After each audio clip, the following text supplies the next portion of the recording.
Good morning. It's Saturday morning, June 27th, 2026. Um, Susie didn't have a good day yesterday, and I'll talk in detail about that in just a little bit. Trying to get some stuff done in the house right now. I'm currently doing her laundry. I intended to do that last night when I got home, but I spaced it out and got distracted by other things. And just before I'm going to bed, I see, oh my God, I forgot to do her laundry. So I'm posting signs to remind myself when I get up, do her laundry. It's kind of weird, the whole laundry process for me. This is something Susie didn't want to relinquish.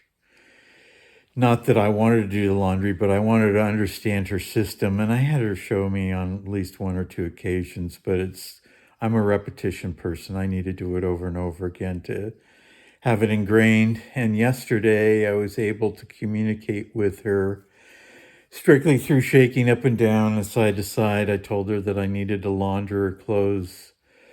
And I was asking her about, I do it on the delicates, and asked her about, do you dry or do you hang them? Some of the stuff she hangs, some of the stuff she doesn't. And the other thing that is I've always marveled over. It's how small she is. Looking at her clothes, they're teeny. She wears a size 4 shoe, so it makes it difficult for her to find footwear, even tennis shoes that aren't children's sizes. Apparently, there's a difference between adults and children in terms of fit, not just size, but how it fits. And she wears like sometimes size 2 clothes, sometimes size 4. She's ordered stuff that is called extra petite off of Amazon, and sometimes it's been too big for her. It's always been a challenge for her to find things that she likes and things that fit. So, anyway, she's always a good shopper in that respect and not willing to compromise a lot. So, if it didn't fit or feel right, and often she'd come in and ask for my opinion.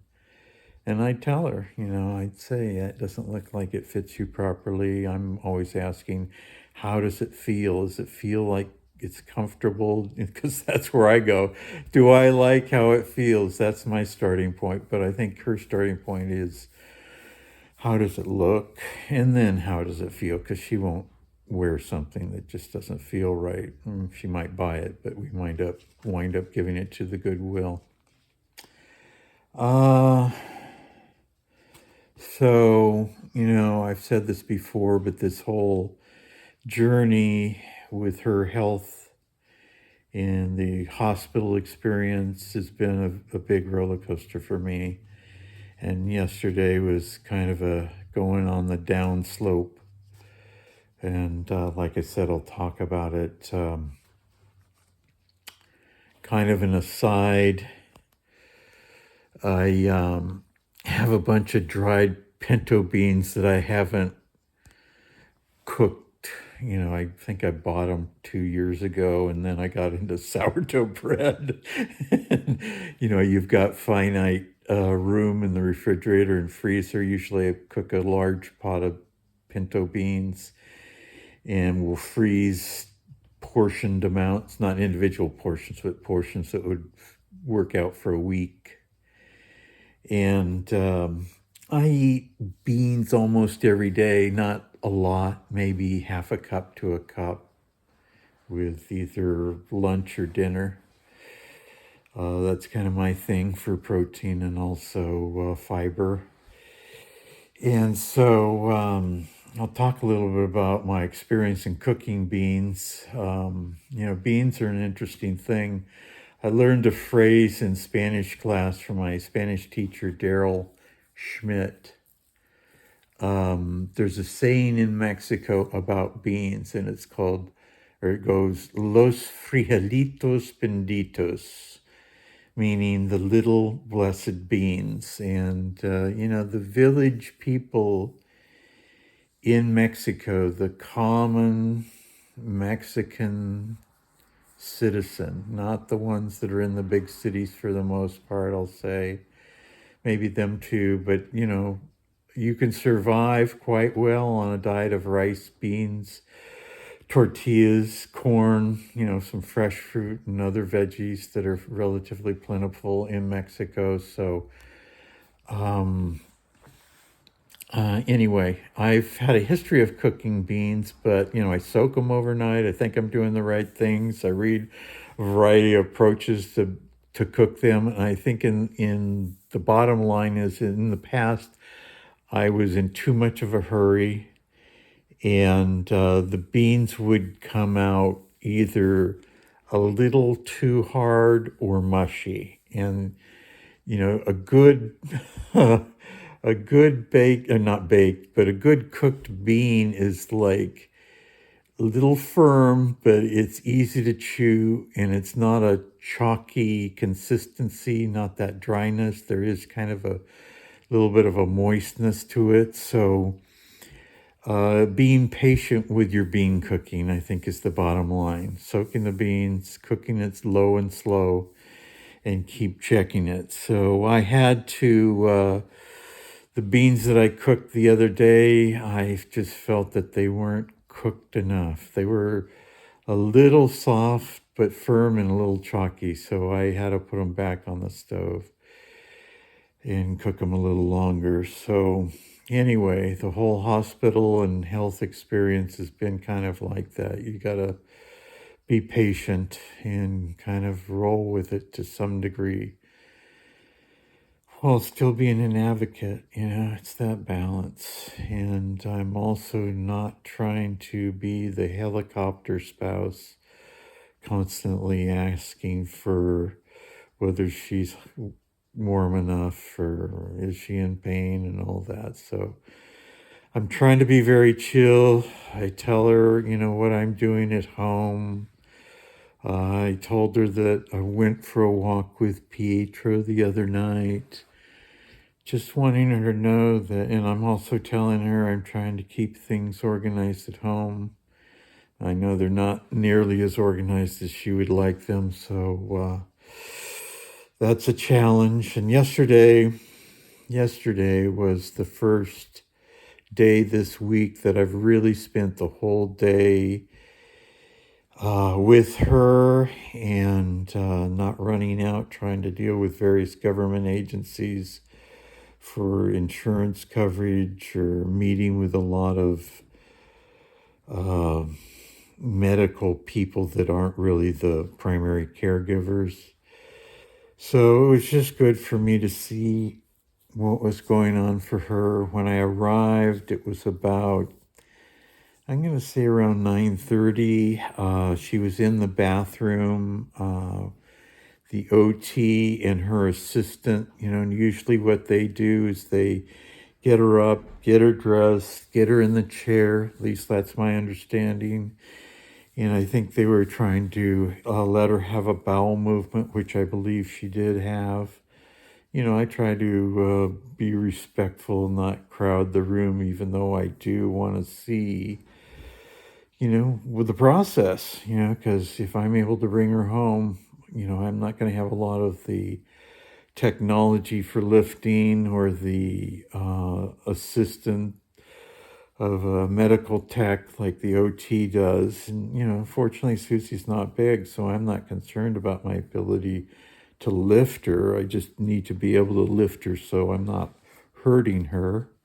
And ideally, it would be her participating to the degree that she can and is willing to try to get up, using whatever limbs she has to give her some level of lift.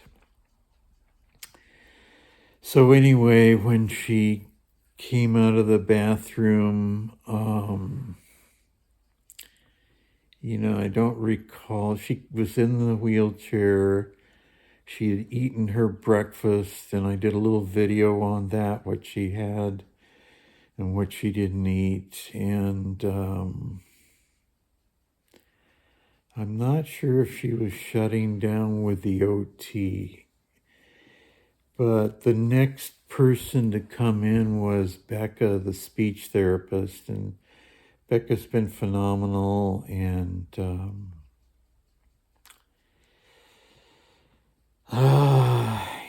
Becca had a specific thing that she wanted to do with Susie. I think she brought in a mirror or something.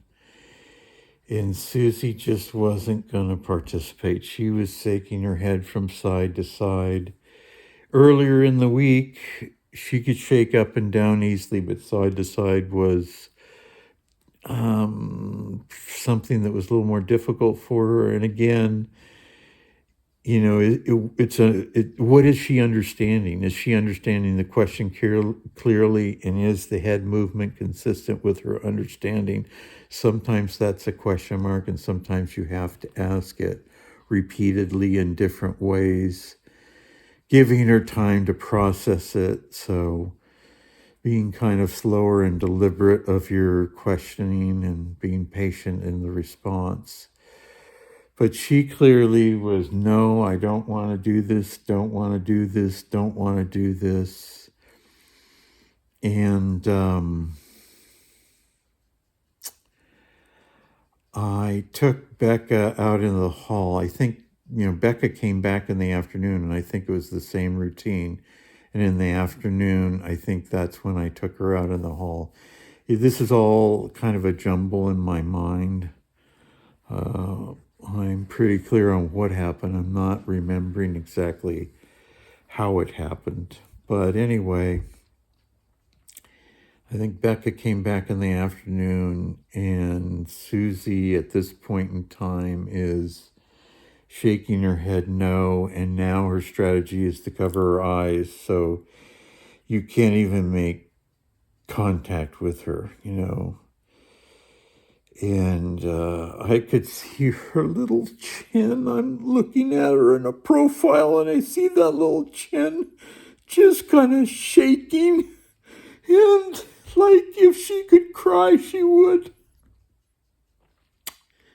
It was heart-wrenching for me. It's like she's trapped and can't communicate. Doesn't want any of the healthcare people, the therapists who've been absolutely wonderful.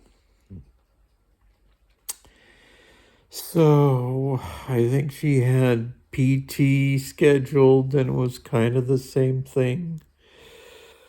They shut her down. It's just like as soon as people walk in the room, she sees who they are, and she's covering up and shaking her head and not responding in any manner. And so when I took Becca out in the hall, I said to her, listen, I know you've got 1 hour and you've got a job that you're trying to accomplish, but I think the first thing would be this, if we could do something without you approaching Susie directly. I mean, you could come into the room and start talking with me. We could talk about what we do in hobbies and all that kind of stuff, and maybe not directly engage her, and then slowly work into it. Again, I don't know if that would work, or I think what we came up with at the end is that Becca would show up around mealtime, because Becca does want to see how Susie is swallowing. That's a critical thing. And initially I was thinking that was a dietitian thing, how coarse is the food? Is she able to swallow it? Not at all. It's speech therapists. They're about the physiology and the mechanics of swallowing and breathing and all that in terms of, and also speech, obviously. And so what we agreed in the hall is she'd arrive for lunch or breakfast, and we'd sit down, probably lunch, I'm thinking, because I'm not there for breakfast that early. And we'd all have she would bring a drink, and I bring my lunch, I pack it. So be a way for, just us to eat together, and Susie seems motivated to eat. Um, she isn't taking a good part of her meds. She's taken her thyroid, which she's taken for many years, as I've mentioned. She is taking the baby aspirin, which I'll tell you a little bit about later, the importance of that. And she's not taking blood pressure meds or cholesterol meds. So, anyway, I told the speech therapist that I wanted to speak with the doctor. I've had very limited interaction with him. Most of the interaction has been through therapist, nurse's aides. There is a case manager, and I've had minimal interaction with her. So I also texted the case manager saying that I wanted to meet with the doctor that day, and that I also wanted to have a psychologist meet with Susie.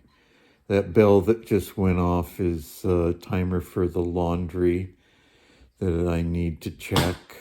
Sorry, I just dropped my notes. I'm going to pick them up. Okay, I've got all kinds of timers here. And a timer goes off, and I look at the timer, and I have forgotten, okay, what was that timer for? So now I'm writing notes and putting them in front of the timer, so when they go off, I can look at what the note was. I'm just really, really, really spacey. Went to Safeway last night, and Fridays, well, occasionally on Fridays, they have a deal on fresh corn. I love fresh corn. I do it in the microwave. So I bought 10 corn for $5, and my routine is I trim the top and trim the base, keeping the husk on it, and I compost those trimmings. Well, I forgot to trim them last night, so there's a whole list of things that I do halfway and then find out I'd intended to complete them. So now I'm keeping a to-do list, which sounds fairly obvious, but I've got tons of notes of everything. Notes for this talk, notes for what I need to talk about with the doctors and therapists, notes for what her schedule is in regards to therapy, notes about what she's eating or not eating, and making recommendations so she doesn't keep getting the same thing that she's not eating. Kind of a feedback loop. Take a look at my notes here. Oh, one of the things, I'm trying to get mentally prepared for bringing Susie home, as well as the physical preparation. And from the occupational therapist, I received kind of a little worksheet, and it was asking for how many steps to get into your home, and what are the height of the steps, and is there a landing before you get in front of get to the front door, one step up and then a landing and then a step in, which is what we have, and how deep is that landing from the front edge to the door. All about, wheelchair and navigation and that kind of thing.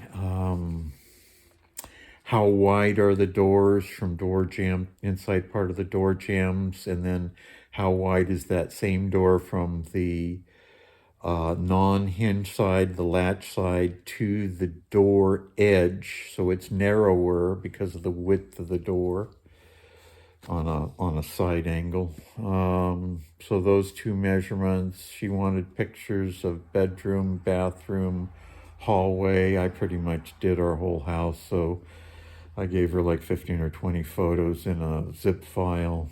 What else? Yeah, it's, getting ready for her. Hopefully, something that I had done, I'm thinking maybe a month or two ago. And I don't know if I've mentioned this before, but I love the garden, and that's kind of my sanctuary.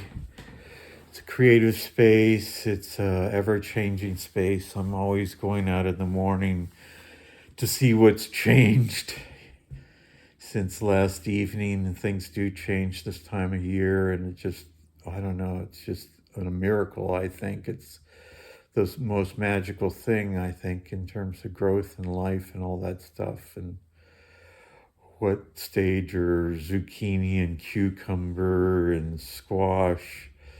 And do I need to tie vines in place? I grow everything vertically, so requires a lot of vine tying. If I was just growing them flat on the ground, I'm not doing anything with the vines, just letting them run wild. But I don't have a big space, so I have to be super efficient space wise.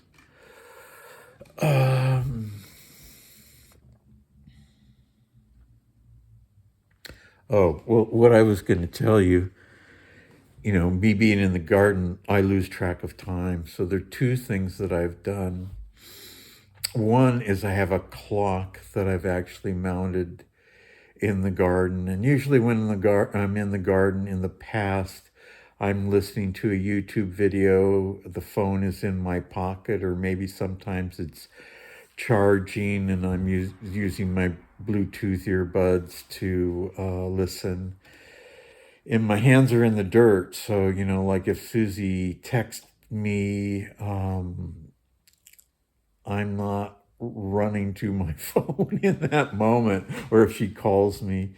So I was thinking, what is a way where she could let me know she wants me, but doesn't need a text or, phone call. And some of this is like in the afternoon, she would lie down with her iPad. And sometimes she would actually take a nap. Sometimes she was watching YouTube videos all afternoon. Sometimes she'd watch YouTube videos and then fall asleep. So it was a variety of things. So I thought, what would be an easy way for her to let me know? And a couple months ago, I was able to find a wireless doorbell. And wireless doorbells, I think, are a fairly common thing, but what isn't common is for the receiver, the thing that's the ding dong, to be wireless. And so I was able to find one on Amazon. And this is the little button. And I'm going to ring it and see if we can hear it. I've got the sliding glass door open, so hopefully you can hear it.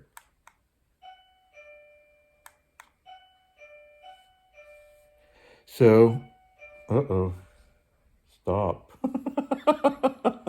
So anyway, I was thinking, I could give this as her nurse call button for Nurse Jolie.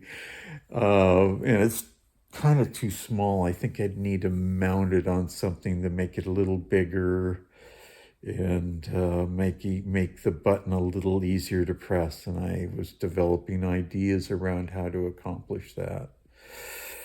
So, let's see what else is on my little list here. Well, one thing, I've told you that Susie and I haven't slept in the same bedroom for a number of years because of my snoring. And that's primarily because I'm overweight, and I've lost weight on and off over the years. I had lost a bunch of weight about 6 months before my mom passed. And I continued on a couple months after my mom passed. And I don't know if this was related to my grief or what. I can't tell you. I don't know. I don't have that internal insight. But something in me said, I don't want to do this anymore, meaning the eating routine that I had, which was successful, and I felt absolutely fantastic. I was walking 4 to 5 miles every day, and there's a park that's about 2 miles away. I would they had pull-up bars, and I could do maybe on a good day one pull-up, most likely not. But what I was using the pull-up bars was just for hanging. It takes a lot of work to hang from a pull-up bar. And I set a goal to hang for at least a minute, and I started increasing that using my phone, the timer on my phone, to display how long I was hanging for. And then they had some rings that were kind of low to the ground, and I was doing what they call rows, where you have your body on a diagonal and your back facing the ground, and you're basically pulling yourself up with both hands. It's a good exercise for lats. I'm trying to think, was there another exercise I was doing? Oh, they had like parallel bars, and I do kind of the same thing, grab the bar and put my body at an angle. I also used the parallel bar for dips, and not nearly as strong as I was when I was doing CrossFit. So I had to give myself the grace of, okay, start where you're at, and if I could do one dip or two dips, that kind of thing. So weight loss journey. Susie had asked me over the last couple years if I'd weigh myself and all this stuff, and I just didn't want to do it. It was like I didn't want to see the truth. And so once she was hospitalized, I knew I needed to make a commitment to improving my health. I mean, I felt okay. I didn't have any major aches and pains, but it didn't feel great, And so I went back on my diet, which is very, it's very vegan, no processed foods, which I wasn't eating a lot of processed foods, but I had a hankering for peanuts and other nuts and oatmeal cookies, and we would eat vanilla ice cream made from coconut milk, because Susie was lactose intolerant. And I made, she had sent me a recipe. Susie gets a lot of recipes on Facebook's book, and she sent me a recipe for like an apple, or not an apple, like a mixed berry cobbler, something like that. I don't think it was a cobbler, but it was cobbler-like. So berries in the bottom, some type of a flour-based crust on top. And so I tweaked it a little bit. I added oats to the flour-based thing. It's flour and butter and maybe some cinnamon. And the berries, you have a little sugar in there.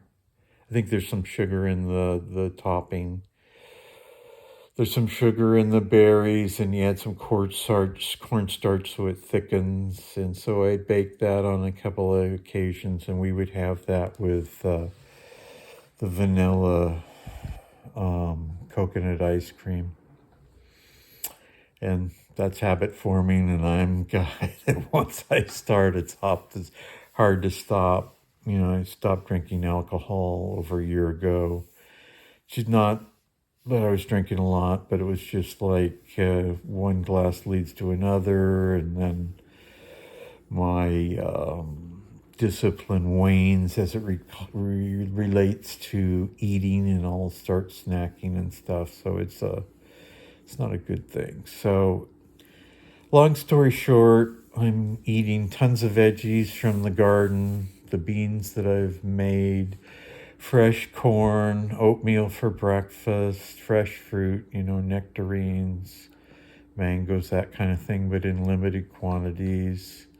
limiting the nuts. I have a little bit of walnuts and some chopped dried figs on my oatmeal. That's kind of my thing in the morning, microwave it. So I've lost 8 pounds in 2 weeks. And I feel really good about that. I'm not weighing myself every day. It's kind of like a once a week kind of thing. I'm not trying to get crazed. I'm doing my 4-mile walk in the morning, and I've just started to do about a 35 to 40-minute walk in the evening. So I'm hopeful that I continue to progress on the weight loss journey. I know that when I get closer to the goal weight, things tend to start to slow down in terms of speed of weight loss. So I'm aware of that. I'm prepping myself mentally for, going through that process. So anyway, I feel good about it. I'd like to get back to Susie a little bit when all this was happening. I think I mentioned I told the speech therapist that I wanted to talk to the doctor. I messaged the case manager telling her that I wanted to talk to the doctor, and I also wanted to set up a psychologist to talk to Susie. And again, my intention is not to change Susie's mindset or whatever Susie is feeling right now. It's to try to connect with her and understand her and know what her wishes are. And so fortunately, I was able to meet with the doctor probably at least within the hour after I made that request. And I really like the guy. I really like his vibe. He seems like a very compassionate, open person.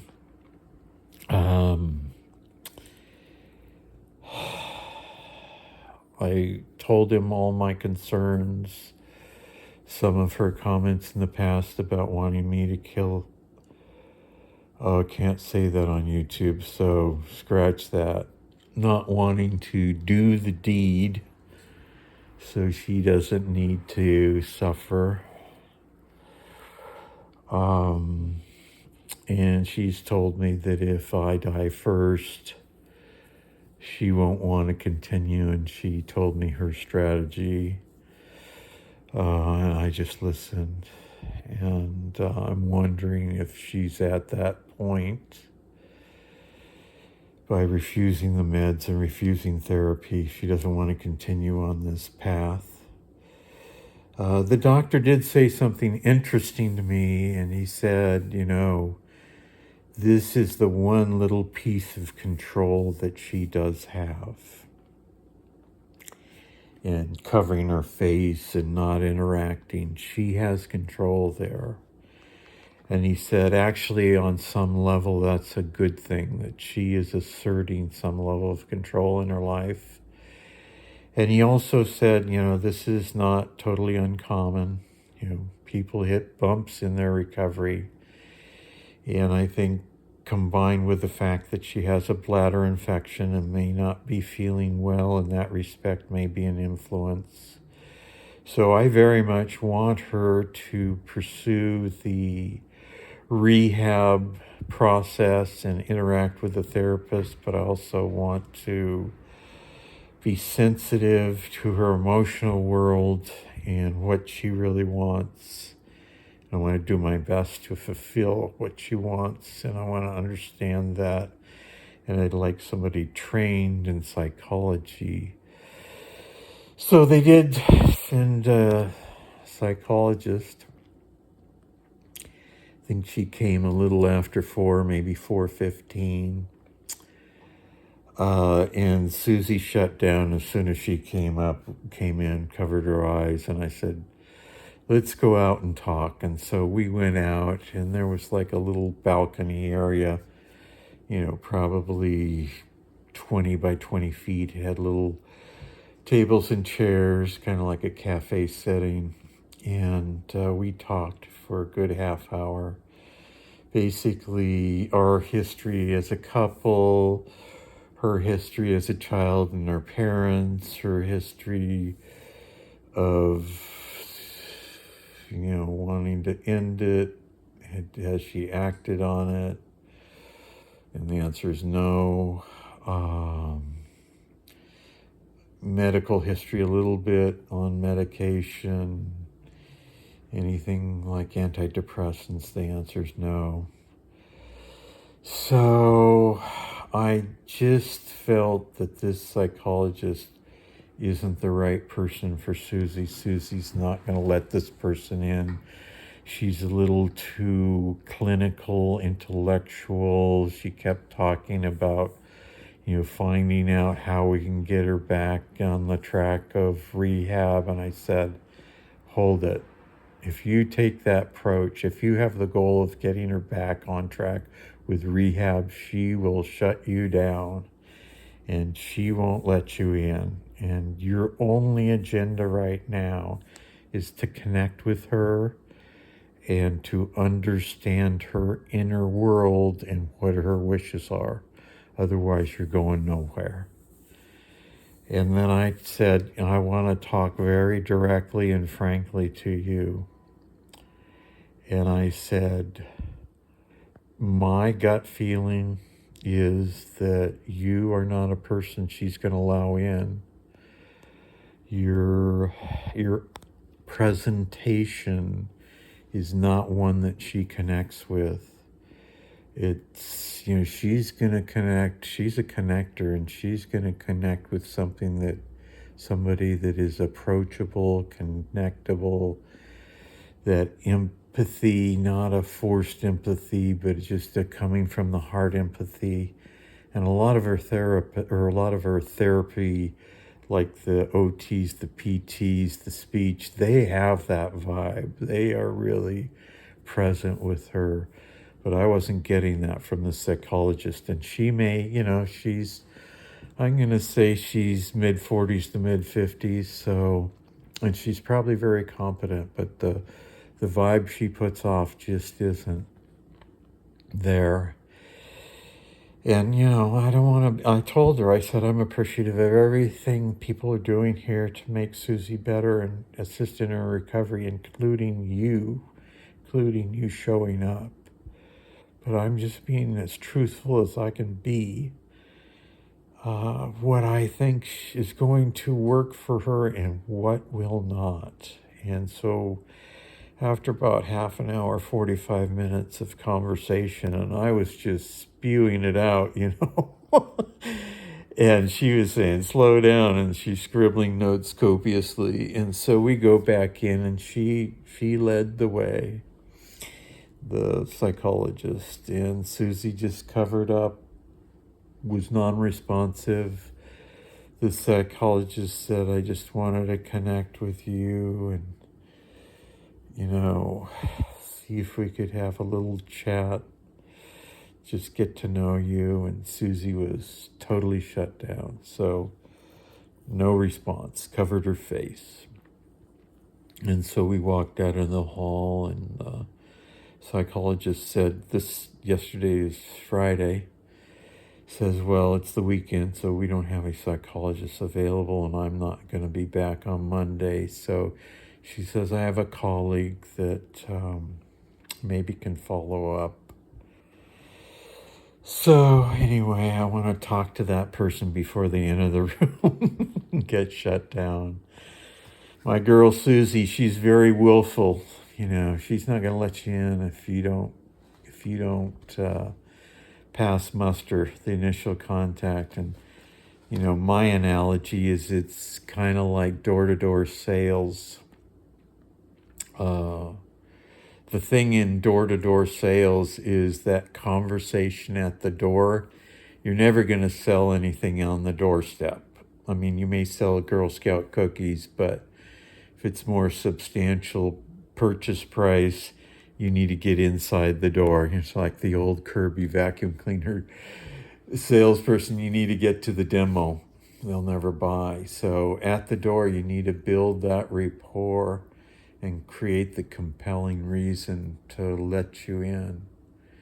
And I think the key thing right now is the reason has to be something that Susie values. and you have to develop the rapport with her person to person, not clinician to patient, not therapist to patient. Has to be, all that has to be stripped away. It just has to be two people coming together. I hope that can be done, because I know, these therapists are highly scheduled. I asked one yesterday, how many sessions do you do a day? And they're required to do 6.5. I don't get the half piece, but that's takes a lot of energy. I mean, they're giving their total attention, at least the ones I've experienced, to that patient. They're not mailing it in any manner. So they've got a tough job, and I totally respect them. See, is there anything else? Oh, one last thing. We might have a surprise guest. The recreational therapist came by yesterday, and again, Susie wasn't letting her in.